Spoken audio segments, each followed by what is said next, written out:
Olá, seja bem-vindo. Somos a Igreja Verbo da Vida de Campo Grande, no Rio de Janeiro. E você ouvirá agora uma mensagem da Palavra de Deus. Desde que ela transforme a sua vida.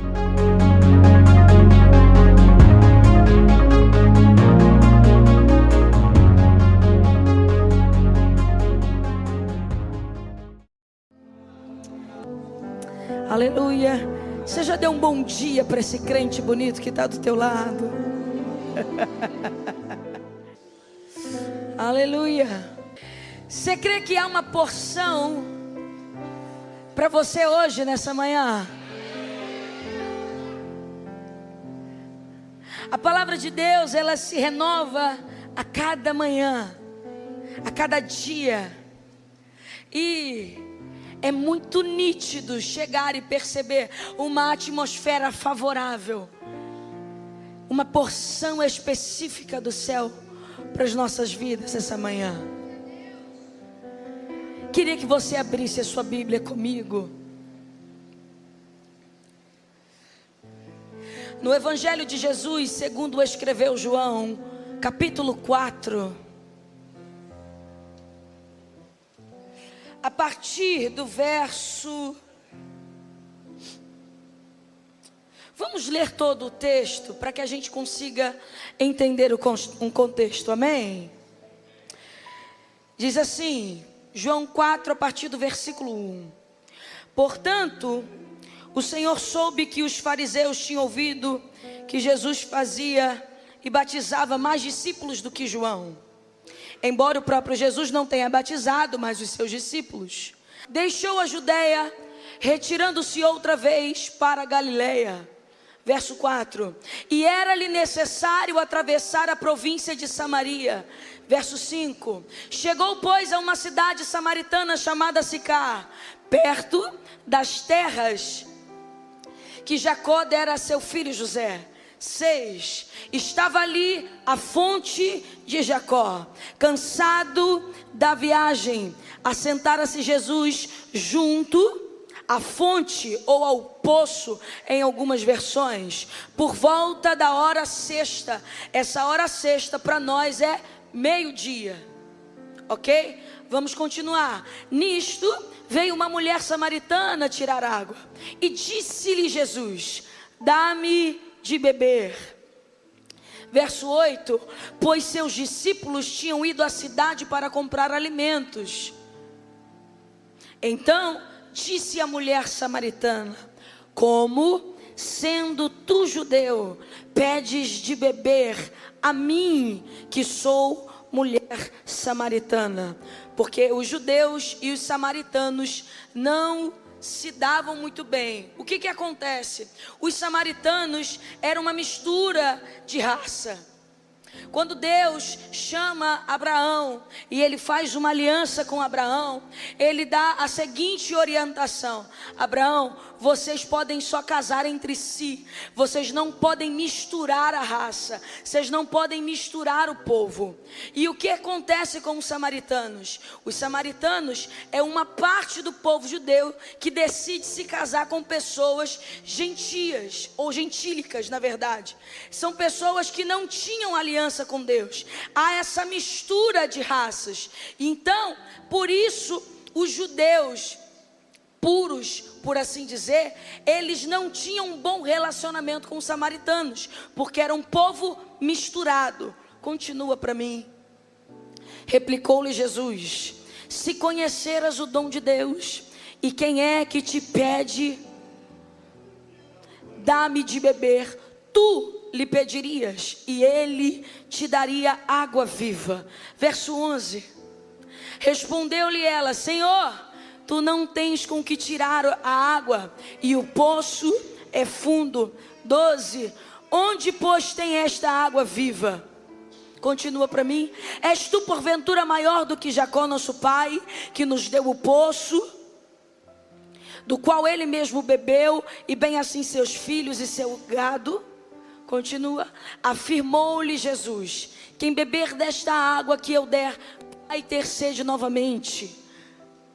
Aquele, porém, que beber da água que eu lhe der, nunca mais terá sede. Pelo contrário, a água que eu lhe der será nele uma fonte a jorrar para a vida eterna. Aquela mulher estava indo lá para beber água. Só que o plano de Jesus para ela não é que ela bebesse água, mas que ela se tornasse fonte. Vamos continuar. Disse-lhe a mulher: Senhor, dá-me dessa água para que eu não tenha mais que voltar aqui e nem precise vir buscá-la. Disse Jesus: vai, chama teu marido e vem cá.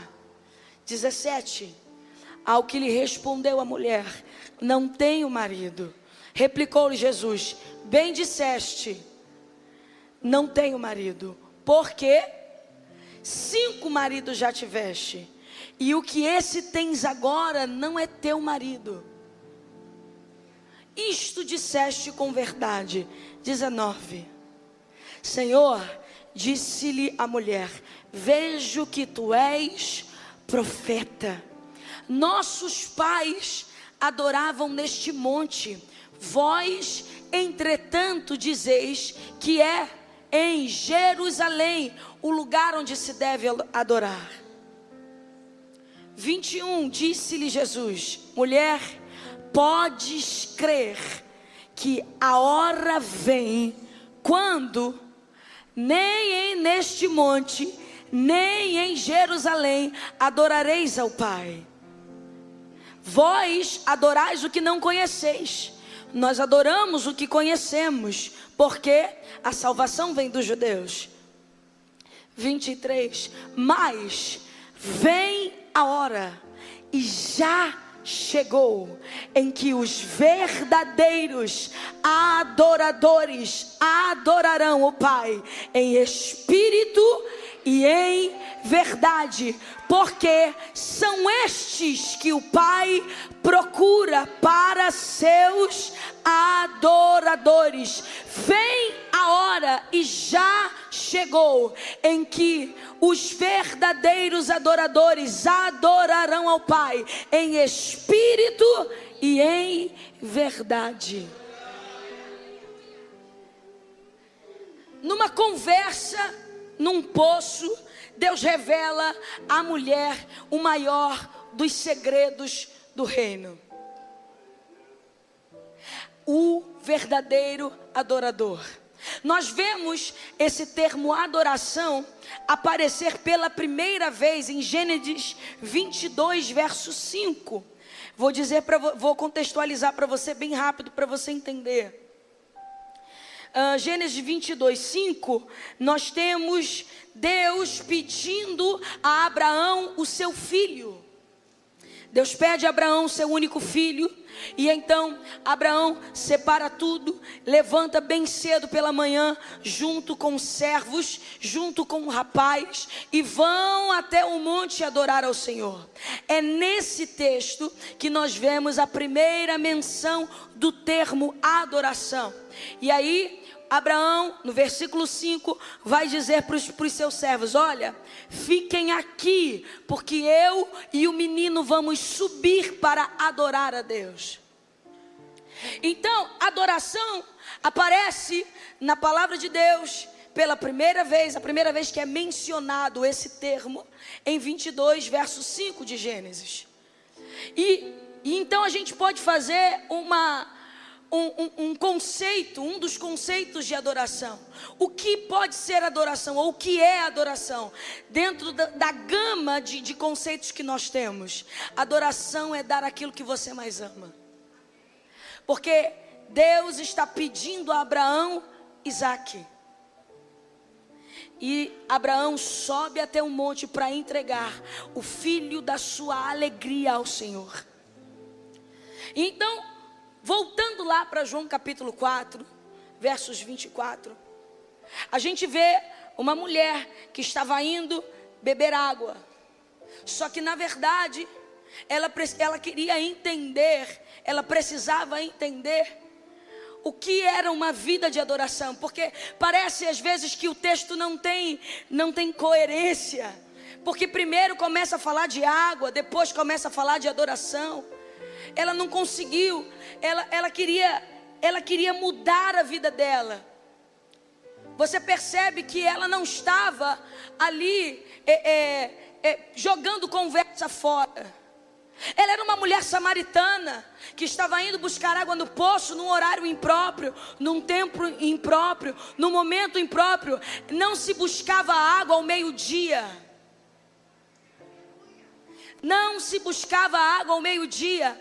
A cultura judaica é muito clara quando ela vai dar instruções. As mulheres iam buscar água todos os dias pela manhã. Aquela mulher estava indo sozinha para o poço. Ela tinha uma sede a qual ela não conhecia.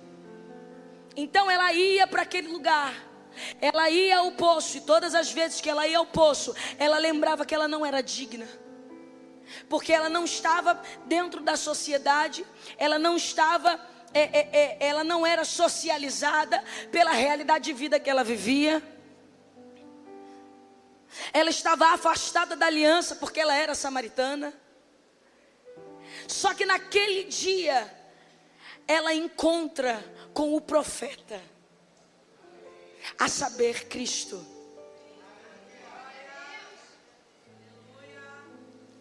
E uma das funções do profeta é falar por inspiração de Deus. Nós sabemos que Cristo é um profeta excelente. Ele é o próprio Deus. Mas naquele momento ele se revela como o profeta, dando a ela a direção que ela precisava. Ela achava que estava indo apenas encher a água do seu cântaro. Mas na verdade, naquele encontro, toda a realidade da vida dela estava sendo alterada por uma palavra. Jesus pede água. Ela fala: como é que você está pedindo água para mim? Rapaz, tu sabe que a gente não se fala bem. Tu sabe que o nosso time, a gente torce para times diferentes. A gente é de povo diferente. Como é que você está pedindo água para mim? Aí ele fala assim: você não está entendendo. Eu vim na verdade fazer você fonte. E essa é a grande questão, o grande conceito de uma vida em Deus.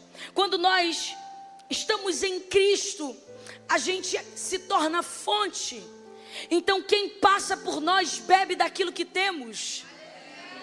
É por isso que é muito importante manter o filtro limpo.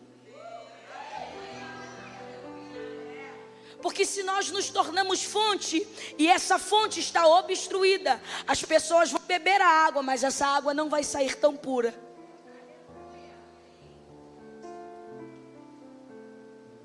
E então, aquela mulher desvenda ou procura entender, porque aquilo que parecia só uma sede, na verdade era a necessidade da sua vida, se tornar um verdadeiro adorador. Deus não está procurando adoração, porque isso Ele tem. Enquanto nós estamos aqui, existem anjos, existem querubins, existem serafins, olhando para o trono e dizendo: santo, santo, santo. A adoração está acontecendo agora.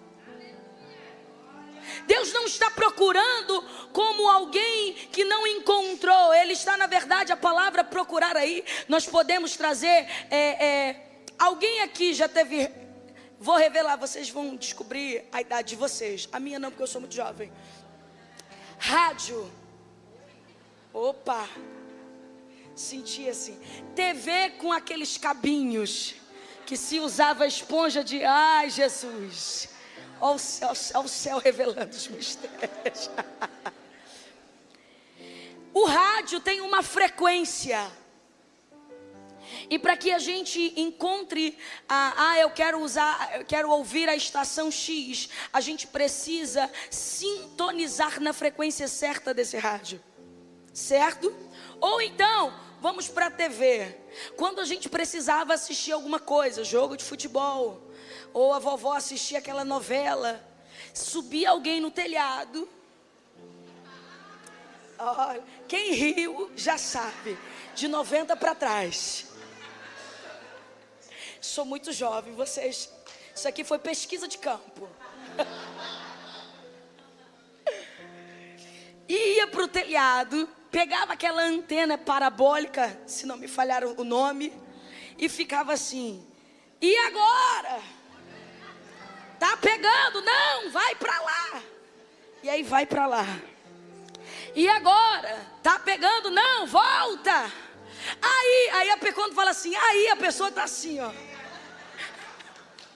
Quantas vezes? Porque era necessário buscar a frequência certa daquele canal para que a gente assistisse, para que se visse com nitidez. Então, nós podemos trazer a palavra procurar aqui, não é alguém que, caramba, perdi meu brinco, não. É alguém que está buscando a frequência correta. É como se Deus estivesse olhando para a terra e buscando alguém que sintonizasse na mesma frequência que Ele. Deus está sintonizando pessoas que o adorem em espírito e em verdade. Perceba, o termo não é de verdade, não é o modo, mas é em, é dentro de. Não é num modo. Claro que, consequentemente, dentro da verdade, você adora de verdade. Amém? Mas, na verdade, Deus está dizendo para ela, a partir de agora, o lugar de adoração não se limita a 4 paredes. O lugar de adoração não se limita a apenas um ambiente. O lugar de adoração é em espírito. Ou seja, é primeiro passo, novo nascimento. Você precisa nascer de novo. Na conversa de Jesus com Nicodemos, Jesus fala assim, Nicodemos fala assim, olha, eu sei que você é mestre, e eu queria entender tudo que você está dizendo. E aí Jesus fala para ele assim, Nicodemos, se você quiser ver, você precisa nascer de novo. Mas se você quiser entrar, você precisa nascer da água e do Espírito. Por quê? Porque eu e você somos um espírito. Deus é espírito. A nossa frequência por conta do pecado se perdeu. Quando o homem cai, ele perde a conexão, ele perde a ligação com Deus no espírito. Essa é a primeira morte. Quem aqui nunca ouviu falar o pastor Josias nos ensinar sobre morrendo, morrerás? É sobre isso. A primeira morte, morrendo, morrerás. Quando Deus desce no jardim e faz a grande pergunta, aonde você está? Não é que Deus não sabia onde o homem estava, é porque o homem não estava mais nele. Aonde você está que não em mim? Você está comigo? Glória a Deus. Meu Deus, esse relógio aqui, Jesus. Aonde você está que não em mim? Só que agora, por intermédio de Cristo, tem uma canção que diz: e aquele fio que se rompeu da minha alma até a Deus, o sangue santo costurou. Ele não costurou, não, ele fez uma linha nova. Ele não fez remendo, ele fez uma nova linha. Ele é o último Adão. Um novo tipo de gente surge a partir de Cristo. Um novo homem nasce. Eu amo essa canção, não estou aqui falando contra ela, amém? Só estou explicando para vocês. E então, agora, o homem separado de Deus, fora da comunhão, sem a conexão de Deus no Espírito. E então Jesus diz para aquela mulher, agora a vida de adoração. Deixa eu te dizer, meu irmão, nós somos muito bem ensinados aqui, mas eu vou ressaltar algo para você. Adoração não é música. Adoração é vida.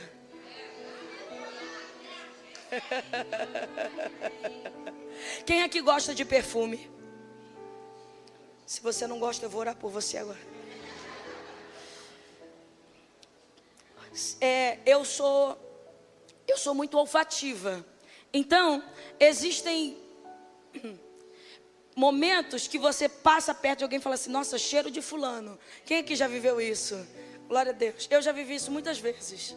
Nossa, perfume, cheiro da minha mãe, cheiro de não sei o quê. Alguém tem uma essência. Essa pessoa tem um perfume só seu. Eu tenho uma amiga que fala assim: Ju, você tem o seu cheirinho. Você pode usar um monte de perfume, mas parece que todos eles ficam iguais, porque você tem um cheiro específico. Cristo tem um perfume. E Ele, quando a gente entra nele, essa é a palavra, quando nós estamos nele, é como se Ele nos embebedasse com o seu cheiro. A vida de adoração é essa. Por onde você passa, você exala o cheiro de Deus. Não é porque as paredes estão exalando algo. Não, Deus não fala com parede. Deus não toca em paredes, Deus toca em pessoas. Deus faz por meio de pessoas. Deus exala seu perfume por meio de nós. Deus estava revelando àquela mulher: agora é uma vida de adoração. E ela precisa ser na nova conexão. A partir da onde? A partir do Espírito. Sou um Espírito, tenho uma alma e habito em um corpo. Esse corpo é a caixa do presente. É o frasco. A importância é o que está dentro. É por isso que o que contamina é aquilo que sai, porque é o que está dentro. E nós temos o termo contaminação no seu conceito pejorativo. Mas você já parou para pensar que você também pode contaminar as pessoas com a unção que está com você? E aí ele vai dizer para ela: agora é em espírito e em verdade. Não é de verdade, é em verdade. Quem é a verdade? Ou o que é a verdade? Nós vemos Jesus nos seus evangelhos dizer: eu sou o caminho, a verdade e a vida. Ninguém vem ao Pai senão por mim. O que isso quer dizer? Agora é de dentro para fora.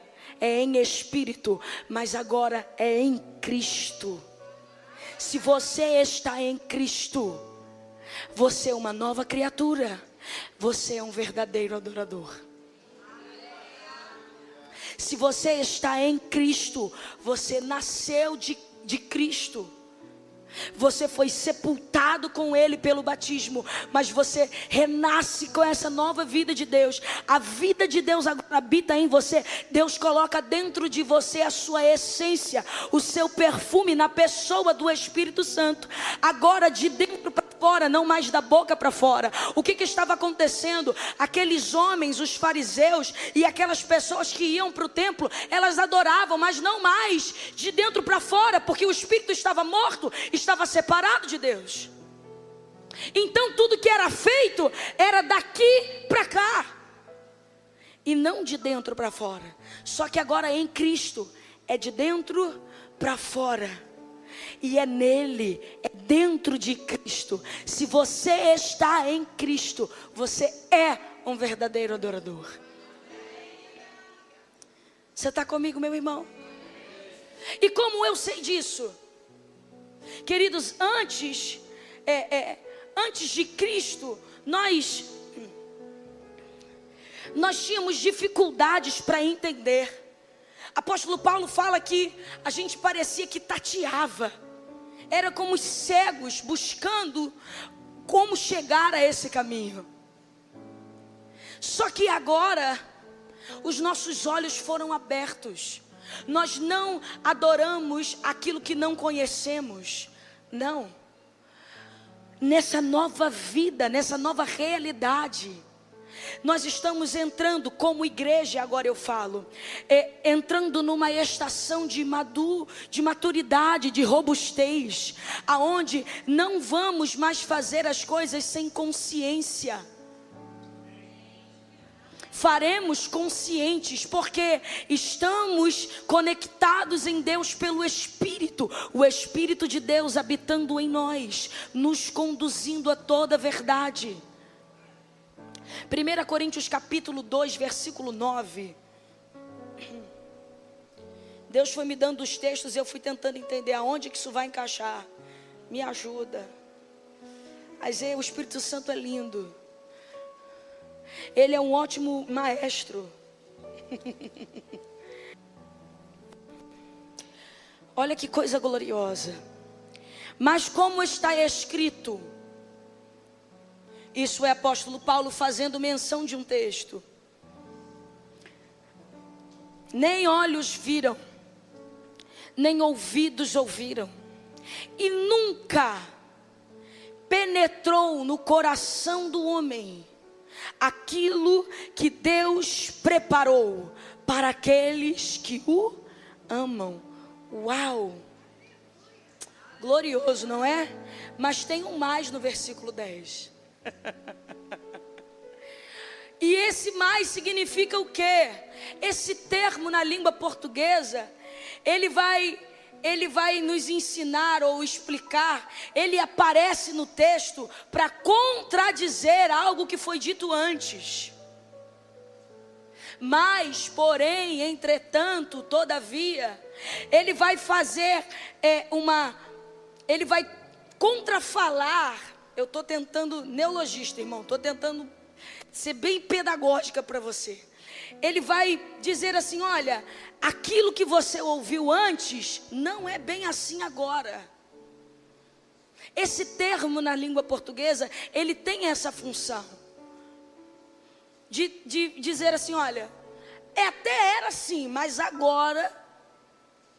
E aí, o que acontece? Nós ouvimos esse texto e falamos: uau, o ouvido não ouviu, o olho não viu, o coração nunca percebeu aquilo que Deus preparou para aqueles que o amam. Porém, agora Ele nos revela pelo seu Espírito. O que isso quer dizer? Que o que os olhos não viam podem ver, o que os ouvidos não ouviam podem ouvir, e o coração, porque estamos em Cristo, não percebiam, podem perceber aquilo que Deus preparou para aqueles que o amam.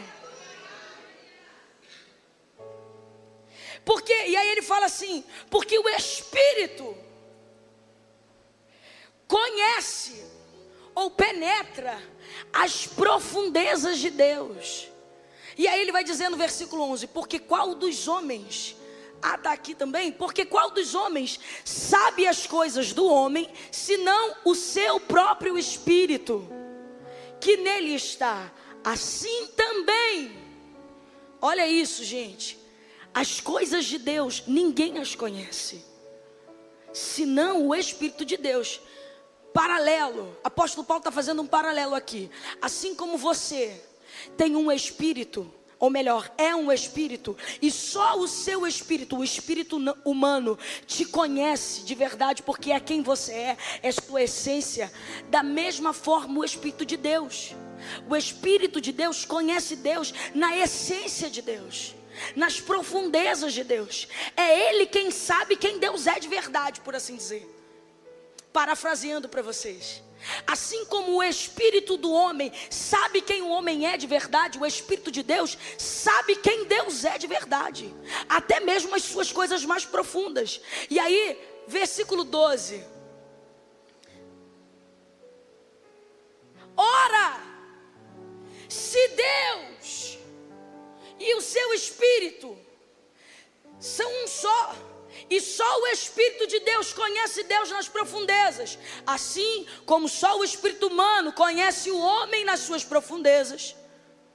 Ora, nós não temos recebido o Espírito do mundo, e sim o Espírito que vem de Deus. Olha só o que Deus fez: Só o Espírito de Deus conhecia Deus. Então, enquanto esse homem estava separado, não entendia o que era ser um verdadeiro adorador, não conhecia as verdades de Deus, ele estava separado. Ele tentava chegar até Deus, como aquela mulher de Samaria, tentando se aproximar do lugar de adoração. De que forma? Como tateando. Ela não tinha o conhecimento da verdade. Ela estava tentando matar a sua sede com cântaro. Mas na verdade, Jesus estava propondo para ela: a partir de hoje você vai ser fonte. Como? Se tornando uma verdadeira adoradora. De que forma? Tendo o Espírito de Deus habitando dentro de você. Era essa a revelação que Jesus estava trazendo para ela. Agora vai ser em espírito. E aí, olha só, os gentios, não conseguiam se achegar a Deus. Tentavam colocando outros deuses, outros amores. A gente tentando se achegar ao divino de alguma forma. Mas agora, então é por isso que os olhos não podiam ver, os ouvidos não podiam ouvir, o coração não poderia compreender aquilo que Deus preparou. Porém agora, se você nasceu do Espírito, nascidos da água e do Espírito, dentro do reino de Deus, participantes da aliança de Cristo, dessa nova aliança, dessa nova vida, dessa nova realidade, não mais aqueles que vão buscar água num poço, mas entenderam que são fonte, e uma fonte que jorra e transborda para a vida eterna. Então, aonde você passa, se você tem o Espírito de Deus dentro de você, você não precisa mais matar as suas sedes em coisas, pessoas ou lugares.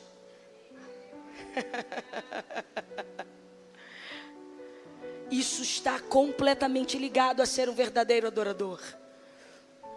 É não mais matar a nossa sede em coisas, pessoas ou lugares.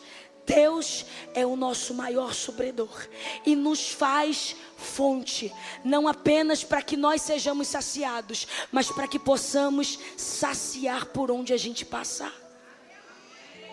Ora, agora, assim como só o espírito humano conhece o homem, só o Espírito de Deus conhece Deus. Aí Deus pega o Espírito dele, que conhece ele nas suas profundezas, e coloca dentro de nós. É por isso que agora os seus olhos podem ver, os seus ouvidos podem ouvir, e o seu coração pode entender. Quantas vezes antes de Jesus a gente abria a Bíblia e não entendia nada, porque não tinha um Espírito para nos ensinar. Se abria a Bíblia e não, meu Deus, Iago, não estou entendendo nada, está falando, tá em outra língua para mim. Só que agora, quando nós abrimos a palavra de Deus e a gente pega o menor texto que seja, aquilo se torna tão vivo dentro de nós, aquilo se abre como se agora os nossos olhos de fato estivessem abertos. E nas realidades do reino, é exatamente assim que acontece. Seus olhos podem ver, seus ouvidos podem ouvir, e o seu coração pode entender aquilo que Deus preparou para você. Olha que coisa incrível, continua o texto para mim.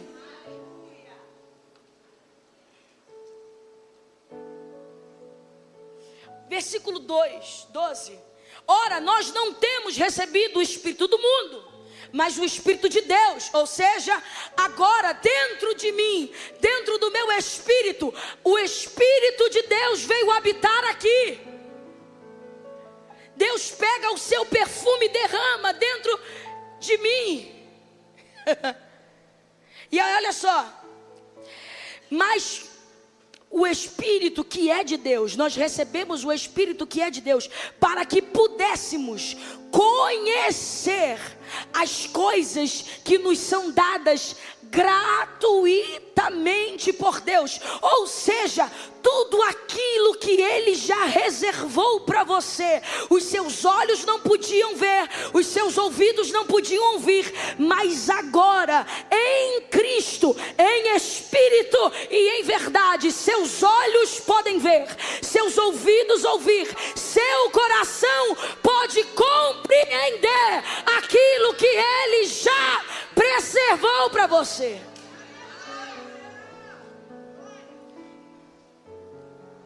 Colossenses 1,13 diz que Ele nos libertou de um império das trevas e nos transportou para o reino do Filho do seu amor. Nós estávamos em um lugar de trevas, de escuridão, de ignorância. Nossa adoração era falida. Nós adorávamos aquilo que não conhecíamos. Nós não tínhamos olhos abertos, nós não tínhamos ouvidos atentos, nós não tínhamos um novo coração. Só que quando Jesus chega, nos liberta. Primeiro Ele nos liberta, depois Ele nos transporta. Por quê? Quando Deus chama Moisés para libertar o povo do Egito, Moisés até cumpre em parte essa profecia. Só tem um problema: ele não conseguiu libertar o Egito do povo. Ele tirou o povo do Egito, mas ele não tirou o Egito do povo.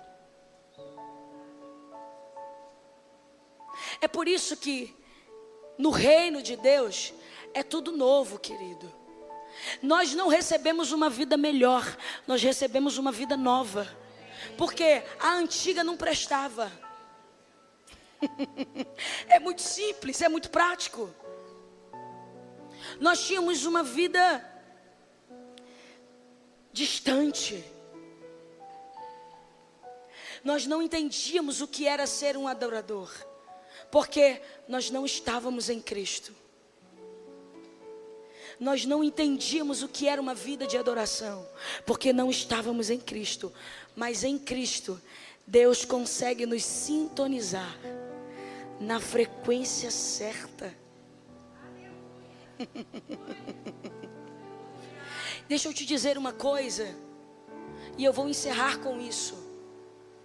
Estamos entrando num novo nível, como igreja Verbo da Vida em Campo Grande. Nós estamos subindo os degraus. É muito perceptível isso. Nós estamos tendo mais robustez. Você percebe que o caldo que se entrega aqui em cima está um pouco mais denso. Ou melhor, está denso pra caramba. Glória a Deus por isso. Isso quer dizer que a igreja está tomando robustez e maturidade. Ah, e os meninos, deixem os bebês, eles vão chegar, eles vão ser cuidados como bebês. Mas eu estou falando no contexto geral. Como igreja, a gente está transicionando, a gente está mudando de estação. As coisas estão tomando uma forma de maturidade. E agora temos olhos abertos, ouvidos atentos e coração vivo, coração novo para entender aquilo que Deus já prometeu para nós, querido. Deus fez uma promessa, Deus nos entregou um ministério, a saber, o ministério da reconciliação. Todos nós fomos convocados, fomos comissionados por Deus para reconciliar o mundo. Hoje nós não precisamos mais tirar água do poço. Nós nos tornamos fonte. Sabe o que é o incrível desse texto? No verso 28, a Bíblia diz: e ela deixou o cântaro. Os seus discípulos chegando, Jesus revela para ela a verdade de uma vida. Agora você em mim se torna uma verdadeira adoradora. Sabe o que ela faz? ela volta para aquela cidade que ela não era bem quista, que ela não era bem vista, e ela começa a pregar o evangelho. Olha, tem um homem lá no poço, e ele disse tudo sobre a minha vida, ele me revelou verdades, ele abriu os meus olhos, ele abriu os meus ouvidos, ele me fez compreender que não é num lugar, mas é numa pessoa. Aleluia. Eu não preciso mais do cântaro, porque ele me fez fonte. A Bíblia diz: e deixando o cântaro, voltou para Samaria. Para quê? Para pregar as verdades que ela ouviu de Cristo. Querido, eu não sei qual é o cântaro que você precisa abandonar hoje, mas você não precisa mais dele para matar sua sede. Você é fonte. Ah, Juliane, mas eu ainda não tenho aliança com Deus. Hoje é o dia de virar fonte. Nós estamos aqui numa grande SEDAI, e ao invés de você precisar de um reservatório de água, você se torna um reservatório de água. E aonde você passar, quem beber de você vai beber da água que brota lá.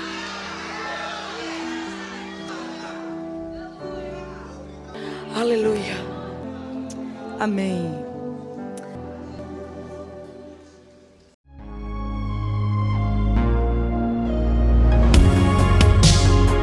Ouça outras ministrações em nosso site verbodavida.com/Campo Grande RJ. Nos acompanhe também em nossas redes sociais, Facebook, Instagram e YouTube. Seja abençoado na prática dessa palavra.